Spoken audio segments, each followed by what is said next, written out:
کھانے کے ساتھ فاضل مادے نکالتا کون ہے؟ اللہ تعالیٰ.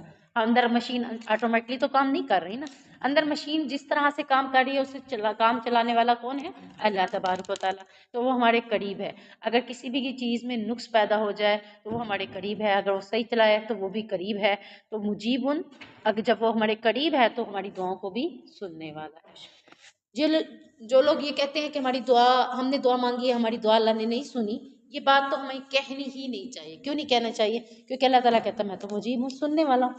جب ہمارے منہ سے نکلنے والی بات کے علاوہ بھی وہ کہہ رہا ہے کہ تمہارے سینے میں بھی جو ہے میں اس کو جانتا ہوں، تو پھر اس نے جو ہمارے منہ سے لفظ نکلے یا ہمارے ذہن میں بھی ہے یا ہم سوچ رہے ہیں وہ تو اس کو بھی جانتا ہے. تو پھر جب ہم منہ سے نکالیں گے تو وہ کیوں نہیں سنے گا؟ سن لیا ہے اس نے. اب قبولیت کی گھڑیوں کے اوپر قبول بھی ہو جائے گی. پھر اس طرح بھی تو ہوتا ہے کہ اللہ تعالیٰ فرماتے ہیں کہ میں اپنے بندے کے گمان کے مطابق اس کے ساتھ ہوتا ہوں. جب میرا گمان یہ ہوگا کہ اللہ میری سنتا نہیں ہے تو پھر سنی ہے، پھر بھی اللہ نے سنی ہے. بالکل سنی ہے، کیونکہ دعا ایک عبادت ہے. ٹھیک ہے نا؟ جب ہم نے مانگ لیا نا، وہ دعا میرے حق میں اس وقت بہتر ہوگی تو اسی وقت قبول ہو جائے گی. اگر میرے حق میں وہ بہتر نہیں ہے تو زندگی کے کسی بھی موڑ پر وہ میرے حق میں بہتر ہوگی تو تبھی قبول ہو جائے گی. اور اگر میری پوری زندگی میں میرے لیے وہ دعا میرے لیے بہتر ہے ہی نہیں تو اللہ اس کو قبول کر کے کیا کرے گا؟ جنت کے خزانوں میں سے ایک خزانہ یا جنت کی نعمتوں میں سے مجھے نعمت دے گا. میں کہوں گی کہ اللہ یہ کون سی یعنی نیکی کی بدل ہے؟ تو اللہ تبارک و تعالیٰ کہے گا وہ جو تم نے دنیا میں دعا کی تھی اس کا بدلہ آج یہ اس صورت میں دیا جا رہا ہے. تو اس وقت بندہ کہے گا کہ مجھے اگر پتا ہوتا کہ اتنی یعنی اس کا فائدہ اور اجر اور اس کا انعام ملے گا تو میں دعا کرتا کہ میری کوئی دعا بھی دنیا میں قبول نہ ہوتی. تو یہاں سے پتہ چلتا ہے کہ سنتا ضرور ہے، بلا شک انسان کے گمان کے ساتھ ہے. اب دیکھیے کہ میں جو مانگ رہی ہوں نا، مجھے نہیں پتا کہ میرے لیے فائدہ مند ہے یا نہیں ہے، لیکن میرا رب مجھے زیادہ جانتا ہے کہ میرے لیے یہ صحیح ہے یا نہیں ہے. جب بھی صحیح ہوگی تو میرے لیے فائدہ بن گئی، اگر میرے لیے جب بھی صحیح نہیں ہے تو تب بھی میرے لیے فائدہ کب بنی؟ جنت میں جا کر. تو مانگنا ضرور ہے کیونکہ وہ ہمارے بالکل قریب ہے، وہ سنتا بھی ہے. سننے کے بعد قبولیت کے کڑی ہوتی ہیں. وہ کسی ادنا کی بھی سن لیتا ہے، اعلیٰ کی بھی سن لیتا ہے، نیک کی بھی سن لیتا ہے، گناہ گار کی بھی سن لیتا ہے. اگر اللہ نہ سنتا تو پھر سب سے پہلے تو گناہ گار کی ہی نہ سنتا نا، پھر اس کی توبہ کیسے قبول ہوتی؟ وہ دعا کر رہا ہے یا اللہ تم مجھے معاف کر دے، یا اللہ تم مجھے معاف کر دے. اتنا گناہ گار بندہ ہے، بہت گناہ گار ہے، لیکن جب اس نے کہا کہ یا اللہ مجھے معاف کر دے، آئندہ میں گناہ ایسا نہیں کروں گا، تو اللہ تعالیٰ نے سنی کہ نہیں سنی؟ اس کو قبول کر لیا. اللہ کہہ رہا تم تو پھر کیا کرتے ہو؟ تو ہوئی نہیں، پھر میری طرف پلٹ آتے ہو. تو یہاں سے پتہ چل وہ غلط طریقے سے مانگ رہے، وہ غلط طریقے سے. اللہ انہی سے قبول کرواتا ہے. کیوں کرواتا ہے؟ اللہ تعالیٰ یہ کہتا ہے کہ تم نے ان کے ذریعے سے مانگی. یہاں گمان کا لفظ استعمال کریں گے ہم، ٹھیک ہے نا؟ تو ان کا گمان ہوتا ہے کہ میں فلاں جگہ جاؤں گا نا تو تبھی میری یہ دعا قبول ہوگی. تو اللہ تعالیٰ کہتا ہے قبولیت کی وقت وہی ہوتا ہے، ٹھیک ہے نا؟ گھڑی وہی ہوتی ہے اللہ کے ہاں، جو لکھی گئی گھڑی ہے نا وہ وہی ہوتی ہے جب وہ اسی جگہ جاتا ہے. اس کا گمان جو ہوتا ہے کہ میں فلاں ابھی تک فلاں جگہ نہیں گیا نا، اگر میں فلاں جگہ چلا جاتا تو اب تک میری دعا قبول ہو جاتی. ٹائم وہی ہوتا ہے، اسی ٹائم پہ اللہ تعالیٰ اس کو وہیں لے جاتا ہے. تو قبول کس نے کی ہے؟ اللہ نے. لیکن اس کے گمان کی وجہ سے اس کو اسی راستے پہ لگا دیتا ہے کیونکہ اس کا گمان غلط ہوتا ہے. تو یعنی قبولیت کے ہم بعض بات یہ کہتے ہیں کہ میں اتنے دنوں سے مانگ رہی تھی ہوئے نہیں، آج قبول ہو گئے. تو وہ قبولیت کا ٹائم تھا. میں یہی تو بتا رہی ہوں کہ اسی وقت کیا قبول ہو جاتی ہے؟ ٹائم پہ. اب جب ٹائم پہ قبول ہونی ہوتی ہے، جب میرا گمان ہوگا کہ فلاں جگہ جاؤں گی تو قبول ہوگی، آٹومیٹک وہی ٹائم اللہ مجھے وہیں لے جائے گا. مجھے نہیں پتا کہ اللہ ہی لے کے جا رہا ہے. میں تو یہ کہہ رہی ہوں کہ آج میں نے نیت کر دی، وہاں گئی تھی، دیکھا میں وہاں سے ہو کے آئی ہوں، اب میری قبول ہو گئی ہے. حالانکہ وہی ٹائم تھا قبولیت کا. گھر بھی بیٹھا ہوتا تو ضرور قبول ہو جاتی کیونکہ ٹائم جو وہی تھا. تو اسی طریقے سے آگے اللہ تعالیٰ فرماتا ہے کہ قولوا یا صالح قد كنت فینا مرجوا. انہوں نے کہا صالح علیہ السلام یقیناً تو ہم میں وہ تھا جس پر قبل ھذا اس سے پہلے ہم نے اتنہانا ان نعبد ما یعبد آباؤنا واننا لفی شک مما تدعونا الیہ مریب. یعنی ہم نے اس سے پہلے تجھ سے امیدیں رکھی تھی کہ کیا تو ہمیں منع کرتا ہے کہ ہم ان کی عبادت کریں جن کی عبادت ہمارے باپ دادا کرتے رہے ہیں، اور بے شک ہم اس بات کے بارے میں جس کی طرف تمہیں دعوت دیتا ہے یقیناً ایک بے چین رکھنے والے شک میں ہیں. یعنی سب سے پہلے صالح علیہ السلام نے جو دعوت دی تھی کہ اللہ کے سوا کسی اور کی عبادت نہیں کرنی، تو اس دعوت توحید کو رد کرتے ہوئے سمود نے کیا کہا کہ بچپن سے ہم تمہاری عادات و اطوار کو دیکھ کر ہم نے تو امید لگا رکھی تھی. یعنی ایک بندے کی نیچر کو دیکھ کر بندہ امید لگا لیتا ہے یہ بڑے ہو کر ایسا ایسا کرے گا.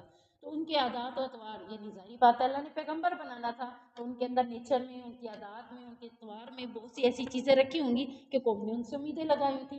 اب امید کیا لگائی ہوئی تھی ان سے کہ جب بڑا ہوگا تو ہم اسے اپنا سردار بنائیں گے، یعنی یہ اس قابل ہے کہ یہ بڑا ہو کر ہماری سرداری کر سکے، ہمیں فائدہ پہنچا سکے، ہمارے انفرادی اور اجتماعی امور میں ہمیں مشورہ دے سکے، لیکن تمہاری باتیں سن کر ہماری امیدوں پر پانی پھر گیا۔ یعنی تم بھی تو سردار بنانا چاہتے تھے، کچھ ایسی چیزیں دیکھی جس وجہ سے تم بھی تو اسے سردار بنانا چاہتے تھے، تو اللہ بھی وہی چیزیں دیکھ کر اسے پیغمبر بنا دیا، سرداری سے بھی اوپر کا عہدہ دے دیا، لیکن تمہیں وہ موافق نہ آیا۔ تم نے کیا کہا؟ ہمیں یقین ہو گیا ہے کہ تمہارے اندر کوئی خیر نہیں ہے، یعنی جب تم ہمیں ہمارے معبودوں سے ہٹا رہے ہو تو ہم یہ دیکھتے ہیں کہ تمہارے میں تو کوئی خیر ہی نہیں ہے، کیونکہ ہمارے معبودوں کو برا بھلا کہنے والا ہمیں بالکل بھی اچھا نہیں لگے گا، ہمیں یہی لگے گا کہ وہ بہک گیا ہے، سیدھے راستے سے بھٹک گیا ہے، اس میں کوئی بھلائی نہیں دیکھتے ہم۔ تو اس لیے ہمیں تم معبودوں سے منع کرتے ہو جو ان کے باپ دادا ہماری عبادت کرتے تھے۔ تم جس توحید کی ہمیں دعوت دے رہے ہو اس کی صداقت کے بارے میں ہمارے دلوں میں کیا ہے؟ قوی مضبوط شک ہے، یعنی ہم اس کو مانتے ہی نہیں ہیں، ہم شک و شبہ میں ہیں، جو بات تم کہہ رہے ہو اس پہ ہمارا یقین نہیں ہے، البتہ جو ہمارے باپ دادا کہہ گئے اس پہ ہمیں یقین ہے۔ یعنی بڑے کو کرتے ہوئے دیکھنے کی وجہ سے کیا بن گیا؟ ایک انسان کا یقین اتنا کامل بن گیا کہ اب اس کو اگلا توڑنے والا آتا ہے، نہیں بھائی یہ صحیح نہیں ہے، وہ کہتا ہے کل کے بندے تم مجھے یہ کہہ رہے ہو، ہمارے تو جدی پشتی سب ایسے کرتے آئے ہیں۔ یعنی انسان سب سے پہلے مضبوط چیز کس کو دیکھتا ہے؟ جدی پشتی اپنی کو، کہ وہ سب کر رہے تھے تو کیا وہ سارے غلط تھے؟ یعنی ذہن میں یہ سوال آتا ہے، حالانکہ اللہ نے قرآن میں بارہا کیا ہے کہ تمہارے باپ داداؤں کو دین کا علم نہیں تھا۔ اگر انہوں نے قرآن کا علم سیکھا ہوتا یا ان دور میں جو باتیں تھیں، جو تورات انجیل زبور آئی تھیں یا جو صحیفے آئے تھے، ان کا علم اگر وہ لیتے تو وہ بھی سیدھے راستے پر ہوتے۔ بات یہ ہے کہ ان کے پاس وہ علم نہیں تھا جو علم تمہیں دیا جا رہا ہے، لیکن تم اس علم کے قبول کرنے کی بجائے تم اپنے باپ دادا کے دین پر چلنے کو زیادہ فخر محسوس کرتے ہو اور کہتے ہو کہ تم جو بات کر رہے ہو اس میں تو ہمیں شک ہے، لیکن جو ہمارے باپ دادا کرتے تھے اس میں ہمیں کسی قسم کا کوئی شک نہیں ہے۔ آج بھی معاشرے میں دیکھ لیں اسی طرح سے کسی کو سمجھا لو کہیں گے آپ کی بات غلط ہو سکتی ہے، ہمارے بڑوں کی بات غلط نہیں ہو سکتی۔ آپ کیسے کہہ سکتے ہیں؟ ہم حدیثوں کی دلیل بھی دے دیں، ہم انہیں دین کی ساری باتوں کو نکال کر بھی دکھا دیں، تب بھی کچھ لوگ ایسے ہیں جو ماننے کے لیے تیار بھی نہیں ہوتے۔ تو یہاں بھی انہوں نے اس دعوت کو رد کر دیا۔ قَالَ يَا قَوْمِ أَرَأَيْتُمْ إِن كُنتُ عَلَىٰ بَيِّنَةٍ مِّن رَّبِّي وَآتَانِي مِنْهُ رَحْمَةً فَمَن يَنصُرُنِي مِنَ اللَّهِ إِنْ عَصَيْتُهُ فَمَا تَزِيدُونَنِي غَيْرَ تَخْسِيرٍ۔ اس نے کہا ہے میری قوم، کیا تم نے دیکھا کہ اگر میں اپنے رب کی طرف سے ایک واضح دلیل پر ہوں، اس نے مجھے اپنی جناب سے عظیم رحمت بھی عطا کی ہے، تو کون ہے جو اللہ کے مقابلے میں میری مدد کرے گا اگر میں اس کی نافرمانی کروں؟ یعنی اللہ نے مجھے اتنا بڑا عہدہ بھی دے دیا، واضح دلیل کے ساتھ پیغمبر بھی بنا کر بھیج دیا، اب اگر تمہارے کہنے پر میں اس رب کی نافرمانی کر بھی لیتا ہوں تو مجھے بتاؤ کہ مجھے اس نافرمانی کی سزا جب رب دے گا تو مجھے کوئی بچانے والا ہے؟ کوئی میری مدد کرنے والا ہوگا؟ یعنی جب قبر میں عذاب ہوں گے، جب جہنم میں ڈالا جائے جائے، حشر کے دن جو عذاب ہوں گے تو کوئی مجھے بچانے کے لیے آئے گا؟ کوئی ہے ایسا جو مجھے بچا سکے؟ تو اس وقت کیا ہوگا؟ پھر خسارہ پہنچانے کے سوا تو مجھے کوئی فائدہ نہ دے سکو گے۔ یعنی اس وقت میرے لیے خسارہ کیا ہوگا کہ میں نے تمہاری بات مان کر اپنی عاقبت کو خراب کیا، تو میرے لیے کیا بن جائے گا؟ خسارہ بن جائے گا، میں تم سے کوئی فائدہ اس دن نہیں اٹھا سکوں گا۔ یعنی اب یہاں بتانے کا مقصد یہ ہے کہ ایک بندہ دوسرے بندے سے کوئی فائدہ اس دن نہیں اٹھا سکے گا جب رب کی سزا کا وقت آ جائے گا۔ تو رب ہی ہے جو انسان کو فائدہ دے سکے، رب ہی ہے جو نقصان سے انسان کو نکلوا سکے۔ تو اللہ تبارک و تعالیٰ یہی بات نبی کو کہہ کر، یعنی صالح علیہ السلام کے ذریعے قوم کو کہہ رہے ہیں۔ پھر اس قوم نے کیا کہا کہ اگر تم واقعی اپنی طرف سے یہ کہتے ہو میں نبی ہوں، میں پیغمبر ہوں، میری بات مانو، تو ہم تمہاری اس بات کو اس وقت تک ماننے کے لیے تیار نہیں ہیں جب تک تم کوئی معجزہ ہماری مطالبے کے مطابق دکھانا۔ یعنی ہم جو معجزہ مانگیں گے وہی تم کر کے دکھاؤ تو شاید کہ ہم تمہیں نبی مان لیں۔ تو انہوں نے کون سا معجزہ مانگا؟ کہتے ہیں کہ اگر تم رسول ہو، یہ سامنے پہاڑی کھڑی ہے، مدینہ میں سارے پہاڑ ہے، مدینہ یہ پہاڑی کھڑی ہے، اس پہاڑ سے اونٹنی نکال کے دکھو۔ یعنی پہاڑ کے پیچھے سے بھی نہیں، پہاڑ کے ادھر سے بھی نہیں، پہاڑ کے اندر سے نکلے۔ یعنی جیسے ایک ماں کے پیٹ سے بچہ نکلتا ہے، مقصد ان کا یہ تھا کہ اس پہاڑ سے اونٹنی نکال کر دکھاؤ. مقصد کیا تھا کہ ایسا کام تو کوئی کر بھی نہیں سکتا. تو اب جب یہ کر نہیں سکیں گے ہم انہیں جھٹلا دیں گے پیغمبروں کو. لیکن انہیں نہیں پتا تھا کہ پیغمبر کے اوپر کون ہے؟ اللہ. اس کے لیے تو کوئی مشکل ہی نہیں ہے، کچھ بھی کرنا مشکل نہیں ہے. تو انہوں نے یہ معجزہ مانگا تو اللہ تبارک و تعالیٰ نے واقعتاً ان کے معجزے کے مطابق انہیں ان کی یہ نشانی بطور نبی صالح علیہ السلام کی نشانی کے طور پر انہیں اونٹنی دے دی.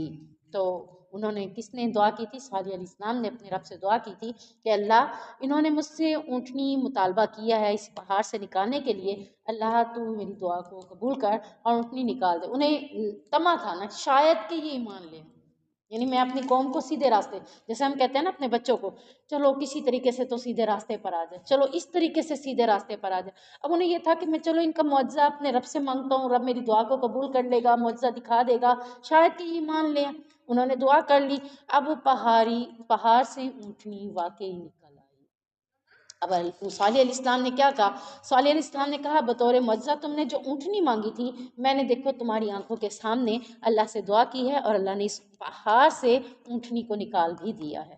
اب کیا ہے؟ وَيَا قَوْمِ اے میری قوم هَٰذِهِ نَاقَةُ اللَّهِ یہ اونٹنی اللہ کی طرف سے لکم آیا تمہارے لیے نشانی ہے. تم نے نشانی مانگی تھی نا بطور نبی کی، تو اللہ کی طرف سے یہ کیا ہے؟ نشانی ہے. اب اللہ تعالیٰ نے ان سے معجزہ تو دے دیا ان کے کہنے پر، اب آزمانا بھی تھا. آزمائش کے لیے اللہ نے کیا کہا کہ یہ اونٹنی ہے اس سے چھیڑو گے نہیں. اونٹنی کا یہ ہوتا تھا کہ اس جگہ پر کنواں تھا، ایک کنواں ہی ایسا تھا جس کا پانی میٹھا تھا، باقی ارد گرد کے کنووں میں پانی میٹھا نہیں تھا. تو سب لوگ اسی سے پانی استعمال کرتے تھے. کہنے میں تفاسیر کے اندر آتا ہے کہ وہ اونٹنی پانی بہت زیادہ پیتی تھی. ایک دن اس کے اونٹنی کی باری ہوتی تھی پانی پلانے کی اور باقی دن دوسرے مویشی پانی پیا کرتے تھے. تو پہلے انہوں نے اس معاملے میں بھی تھوڑا سا بس وہ پیش کیا. پھر بعد میں جب انہیں کہا گیا کہ یہ نشانی ہے تم نے اس کی حفاظت کرنی ہے، اسے چھیڑنا نہیں ہے، بلکہ یہ جہاں کھائے پیے جیسے کرے اس کو کچھ بھی تکلیف نہیں دینی. سب سے پہلی تکلیف تو انہیں یہ تھی کہ ایک دن یہ سارا پانی پیے اور ہماری بکریاں، ہماری بھیڑ بکریاں، ہماری مویشی پانی نہ پئیں. اس کے علاوہ بھی انہیں یہ تھا کہ ہم نے تو صرف بطور معجزہ مانگ لیا تھا، ہمیں تو نہیں پتا تھا کہ ایسا ہوگا. جیسے بعد میں ہم کہہ دیتے ہیں ہمیں کیا پتا تھا ایسا ہوگا، ہم ایسے کہتے ہی نا. تو بہرحال ان کی باتوں کی وجہ سے انہوں نے اس معجزے کو دیکھنے کے باوجود ایمان نہیں لے آئے. جب کہا کہ یہ اونٹنی اب اللہ کی ہے اسے چھوڑ دو، جہاں کھائے تأکل فی ارض اللہ زمین میں جہاں سے کھائے پیے تم اسے کچھ بھی نہیں کہو گے. ولا تمسوها بسوء اور اسے کوئی کسی قسم کی تکلیف یا بیماری یا کوئی پریشانی اس کو نہیں پہنچاؤ گے. اگر تم نے ایسا کیا تو پھر کیا ہوگا؟ فَيَأْخُذَكُمْ عَذَابٌ قَرِيبٌ ورنہ تمہیں ایک قریب عذاب پکڑ لے گا. جیسے ہی تم اس اونٹنی کے ساتھ کچھ غلط کرو گے اللہ کی طرف سے تمہارے لیے عذاب بھی فوراً آ جائے گا. اب انہوں نے اس کو بھی ہلکا لیا کہ کچھ بھی نہیں ہوگا، ایسے ہی باتیں ہیں جیسے ہمارے ہاں کسی کو ڈرا بھی دیا جائے جہنم سے، قبر سے، کچھ نہیں ہوتا کچھ نہیں ہوتا، سارے جائیں گے، کچھ بھی نہیں، ایسے ہی باتیں ہیں، ایسے ہی ڈراتے ہیں. تو یہ انہوں نے بھی اس بات کو ہلکا لیا اور انہوں نے کیا کیا؟ اونٹنی کے ساتھ غلط کام کر دیا. قوم کے کچھ لوگوں نے، قوم کے کچھ بدماش ہو، جیسے ہر قوم میں کچھ لوگ ایسے ہوتے ہیں جو بہت زیادہ آوارہ قسم کے ہوتے ہیں، غلط قسم کے مائنڈ کے ہوتے ہیں. تو انہی میں سے کچھ لوگوں نے کیا کیا؟ فَعَقَرُوهَا انہوں نے اونٹنی کی ٹانگیں کاٹ دی، یعنی انہیں تکلیف دی. ٹانگیں کاٹنے کے بعد وہ زندہ تھوڑا رہی ہوگی، ظاہری بات ہے. جب اس کی ٹانگیں کٹ گئی ہیں، رگوں کا سلسلہ ختم ہوا، اس کے بعد اسے قتل بھی کر دیا، ختم کر دیا. اللہ کی طرف سے ایک معجزہ تھا. اس معجزے کو جیسے تورات والوں نے تورات کو بدل دیا وہ بھی تو ایک معجزہ تھا، زبور والوں نے زبور کو بدل دیا وہ بھی ایک معجزہ تھا. قرآن خود ایک معجزہ ہے، ٹھیک ہے نا. اب بدلنے والے بدل تو نہیں سکے اس کو، لیکن اپنے لفظوں سے انہیں ہیر پھیر کر کے بدل دیا. تو انہوں نے بھی تو اب ہم کہہ سکتے ہیں کہ انہوں نے اللہ کی اونٹنی کے ساتھ ایسا کیا. اب ہم اپنے معاشرے میں نظر دورائیں تو لوگ قرآن کے ساتھ کیا کر رہے ہیں؟ غلط فتوے دے رہے ہیں، غلط مسئلوں کی گائیڈنگ کر رہے ہیں. تو یہ بھی تو وہ ایک غلط کام کر رہے ہیں. اگر وہ یہ کر سکتے ہیں تو ہمارے لوگ بھی ایسا کر رہے ہیں. تو جو ایسا کرتا ہے اس کے لیے اللہ کی طرف سے عذاب بھی قریب آتا ہے. تو انہوں نے اس کی ٹانگیں کاٹی. تو پھر ان کے لیے صالح علیہ السلام نے کیا کہا؟ فَقَالَ تَمَتَّعُوا فِي دَارِكُمْ ثَلَاثَةَ أَيَّامٍ تو صالح علیہ السلام نے کہا کہ تم اپنے گھروں میں 3 دن تک خوب فائدہ اٹھا لو.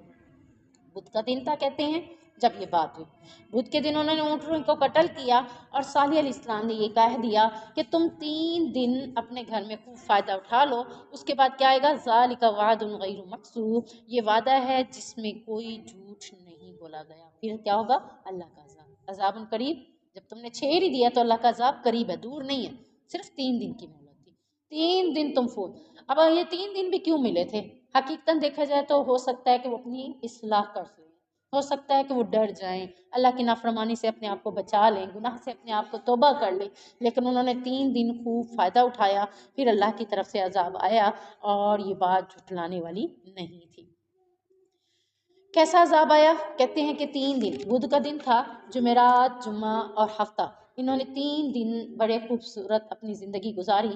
اتوار کے دن صبح ہی اللہ کی طرف سے اتنی زوردار چیخ کی آواز بلند ہوئی، اس قدر چیخ کی آواز بلند تھی کہ اتنی ہیبت ناک تھی اور خطرناک چیخ تھی کہ لوگوں کے جسموں کے اوپر کپ کپی طاری ہو گئی، یعنی خوف کی وجہ سے کپ کپی طاری ہو گئی، اور دیکھتے ہی دیکھتے سبھی موت کی گھاٹ اتار دیے گئے۔ جیسے کوئی آواز ہمارے کانوں کو اتنی بری لگ رہی ہوتی ہے، ہم انگلیاں دے دیتے ہیں پھر بھی بری لگ رہی ہوتی ہے، کیا ہوتا ہے، ہمارے اندر کے سارے اعضاء اس سے متاثر ہو رہے ہوتے ہیں، تو اس قدر خوفناک اور ہیبت ناک چیخ تھی جس کی وجہ سے ان کے جسموں پر کپ کپی طاری ہوئی اور وہ ایک ہیبت ناک دیکھتے ہی دیکھتے سب موت کی گھاٹ اتار دیے گئے، اور ان کی بستیاں ایسے ویران اور سنسان ہو گئی تھیں جیسے اس بستی میں کبھی کوئی رہتا ہی نہیں تھا۔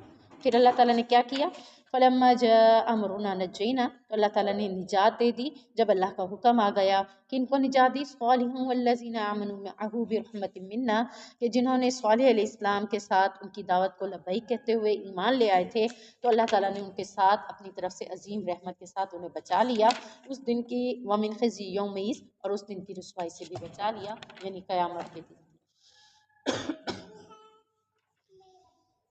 ان ربک هو القوی العزیز، بے شک تمہارا رب جو ہے بے حد قوت والا بھی ہے اور سب پر غالب بھی ہے، یعنی اللہ کا یہ اصول رہا ہے کہ جو ایمان والے ہوتے ہیں اللہ تبارک و تعالیٰ ان کو بچا لیتا ہے، نجات دے دیتا ہے، اور اس کے بعد جو نافرمان ہوتے ہیں ان کے اوپر ایسا عذاب ہوتا ہے۔ اللہ تعالیٰ نے ان کو بھی بچا لیا، اور جنہوں نے رب کا انکار کیا تھا اس کے بعد اللہ تعالیٰ نے ان پر ہمیشہ کے لیے لعنت اور بربادی مسلط کر دی۔ وَأَخَذَ الَّذِينَ ظَلَمُوا الصَّيْحَةُ فَأَصْبَحُوا فِي دِيَارِهِمْ جَاثِمِينَ، اب الفاظ کے ساتھ آ رہا ہے کہ جن لوگوں نے ظلم کیا تھا انہیں چیخ نے پکڑ لیا، تو انہوں نے اپنے گھروں میں اس حال میں صبح کی کہ سارے کے سارے اوندھے گرے پڑے تھے، کَأَلَّمْ يَغْنَوْا فِيهَا، گویا کہ وہ ایسے ہو گئے جیسے اس میں رہے ہی نہ تھے۔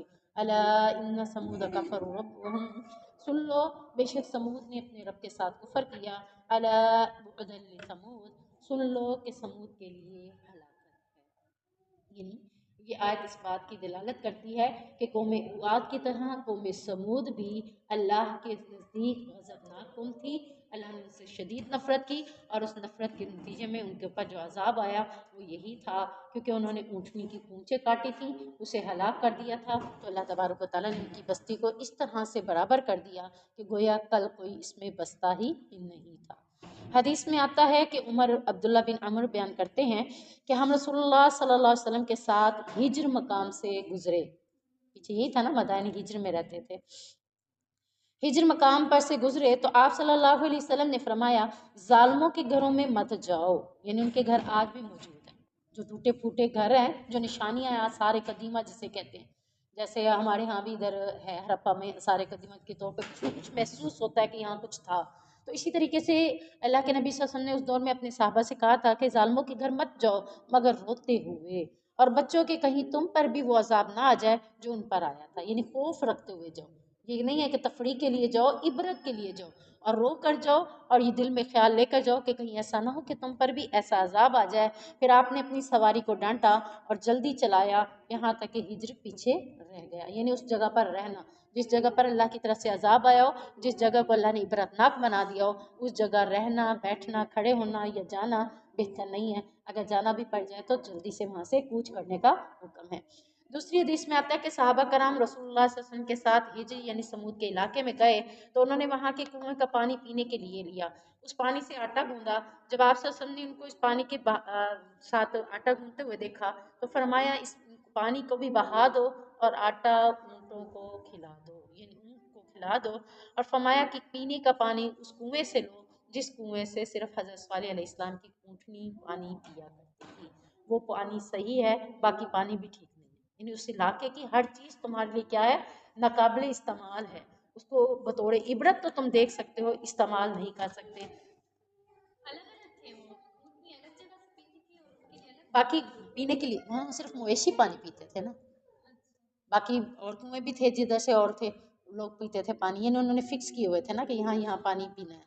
تو حضرت صالح علیہ السلام کی اونٹنی جہاں سے پانی پیتی تھی، مقصد یہ ہے کہ وہ تو اللہ کی معجزہ تھا نا اللہ کی طرف سے، تو وہ پانی تمہارے لیے شفا یاب ہے، بہتر ہے، صحیح ہے، باقی تمہارے لیے نہیں ہے۔ دیکھیں آٹا کو بھی گوندنے کے بعد استعمال کرنے کا حکم نہیں دیا کہ تمہارے استعمال کے لیے یہ ٹھیک نہیں ہے، یعنی یہاں کی کوئی چیز، یہاں کا کوئی چیز کا استعمال کرنا تمہارے لیے بہتر نہیں ہے۔ سبحانک اللہم و بحمدک، اشہد ان لا الہ الا انت۔